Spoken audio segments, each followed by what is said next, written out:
নতুন বাংলাদেশের ২৪ দফার ইশতেহার ঘোষণা করেছে জাতীয় নাগরিক পার্টি এনসিপি। কেন আসছি এটা তো বলতে গেলে আর কিছু হয় আসছি এমনিতে। কত দূর থেকে আসলেন? ঢাকা থেকে আসছি। সাধারণ জনগণ বাঁচবো না, আমাকে বাঁচতে দেবো না। 25 দিন আন্দোলন, কেন আন্দোলন, কিসের? কিছুদিন আগে একটি সমাবেশে এনসিপি প্রায় 20 কোটি টাকা খরচ করে।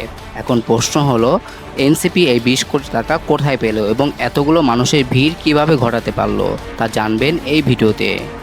সমাবেশে অনেক মানুষই জানতেন না তারা কেন এই সমাবেশে এসেছেন।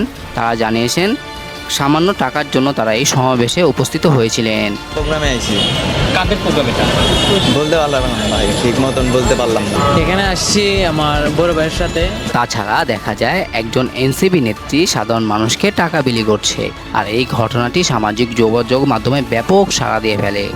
অনেকে বলছে এনসিপি এই সমাবেশে প্রায় 20 কোটি টাকা খরচ করেছে। এখন প্রশ্ন হলো, যেখানে বিএনপি 10 কোটি টাকা বছরে আয় করতে পারে না, সেখানে এনসিপি 20 কোটি টাকা কোথায় পেল?